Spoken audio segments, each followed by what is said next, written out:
Konnichiwa from Keswick Village. This is the Rorschach Japan update from the 6th of August, 2024. A quick summary of what's going down in Japan.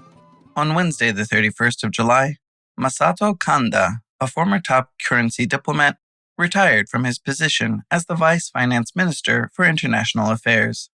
Atsushi Mimura succeeded him as the new Vice Finance Minister. That same day, the Chief Cabinet Secretary announced that Kanda would become a special advisor to the cabinet starting Thursday the 1st. As an advisor, he will help the Prime Minister make informed decisions about international financial trends. In other political news, Tokyo prosecutors searched the offices and home of Megumi Hirose, a Liberal Democratic Party lawmaker in Iwate Prefecture, on Tuesday the 30th. They suspected that Hirose was fraudulently paying a salary to the wife of an aide after a weekly magazine said that even though Hirose hired the aide's wife and paid her a salary, the wife didn't actually do any work. Hirose denied the allegations, saying the wife worked remotely during weekdays and went to the office on weekends. She also said that the wife worked as a chauffeur sometimes, driving Hirose to where she needed to go. Japan will need all the financial advice it can get, considering the Nikkei stock exchange had a record drop of over 4,000 points on Monday the 5th, even bigger than the infamous Black Monday crash of 1987. This followed an over 3,000-point loss in the prior 2 trading days. However, right as trading began on Tuesday the 6th, the Nikkei stock exchange went right back up by over 3,000 points, beating the previous record again within a single day of 2,677 points in 1990. The sudden drop and subsequent rise came right after the U.S. released its job data, which was weaker than expected and made traders afraid that the U.S. economy was slowing. The yen also hit 142 against the dollar, its highest point in 7 months. Many investors are selling the U.S. dollar and buying the yen, hoping the interest rate gap between Japan and the U.S. will narrow. Moving on, the National Institute of Information and Communications Technology recently said that around 10% of Noto Peninsula earthquake rescue requests on Twitter made on New Year's Day were fake.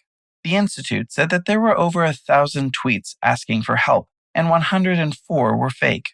Some of the posts included the name of non-existent places, while others sounded realistic enough that police followed up, but found nothing when they arrived at the scene, wasting precious time during a natural disaster. The Institute believes that the people who made the fake requests were trying to get online revenue from the views. Police found and arrested at least one person, a 25-year-old man from the Saitama Prefecture, who posted fake requests. Ryo Kimura, a university professor, said rescue workers need guidelines to manage social media misinformation. Speaking of Twitter, many Twitter users heavily criticized Shimamura Company, a clothing company, after they advertised a new line of baby clothes decorated with lines such as, quote, "Dad doesn't take care of me at all," end quote. Shimamura deleted its original Twitter post and pulled the baby clothes on Tuesday the 30th, less than 24 hours after first posting it. The company then posted an apology in their Twitter bio and said that they didn't mean to discriminate against men. They're not the only ones who need to apologize. On Wednesday the 31st, an Osaka court found that a metalworking company was at fault for a foreign worker's accident after failing to give him proper safety training. In 2015, the worker, a 42-year-old from Vietnam, had a workplace accident where his finger got caught in a machine and he ended up with a long-term disability.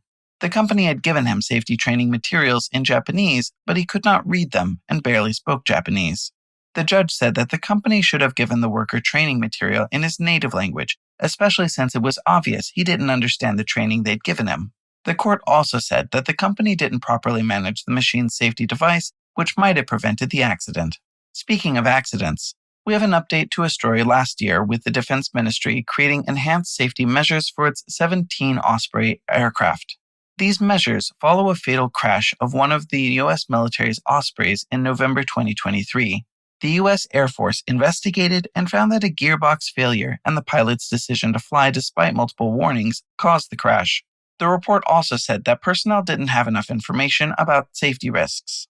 To increase safety for Japan's Ospreys, the Defense Ministry will do more gearbox maintenance, revise the flight manual to tell pilots to land quickly if warning lights turn on, make sure flight training routes are close to emergency landing airports, and train personnel with the updated rules.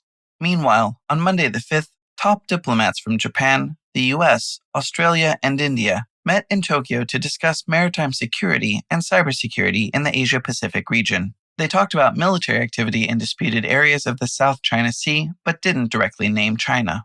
The four nations agreed on deals to counter cyber attacks, ensure maritime security, and fight against disinformation, while giving more support to the Southeast Asia and Pacific Island nations. One initiative included creating a secure telecommunications network in Palau, a small island nation east of the Philippines, and helping the Philippines and India with cybersecurity. This meeting followed a US-Japan security meeting where they talked about military cooperation and specifically mentioned China as a strategic challenge. Moving on to sports, the Olympic Games continue, and Japan won bronze in women's fencing on Thursday the 1st. This was the first time Japan's women's fencing team won in the Olympics.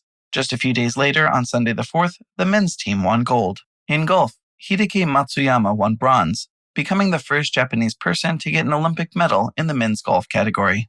The weather is breaking a different sort of record. On Thursday the 1st, the Meteorological Agency said that last month was the hottest July since records began over a century ago. The average temperature was over 2 degrees Celsius or 4 degrees Fahrenheit higher than normal.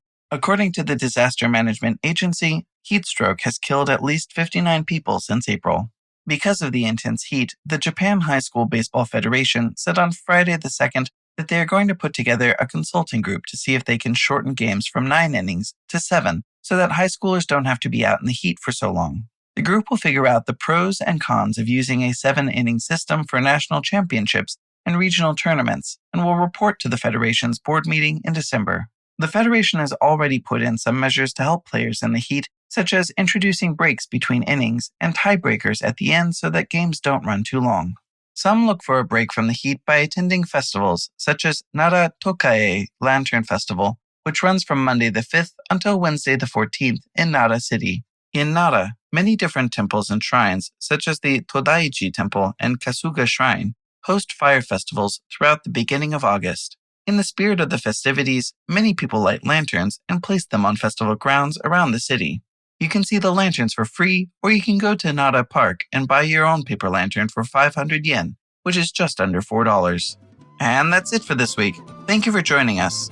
We appreciate all our listeners that subscribe on Spotify, Apple Podcasts, and other platforms, especially those who share the show with their friends and loved ones. If you ever want to share an episode by sending a small MP3 file to someone through a messaging app, you can download every episode directly from our website at www.rorschach.com/Japan. Thank you. Mata ne!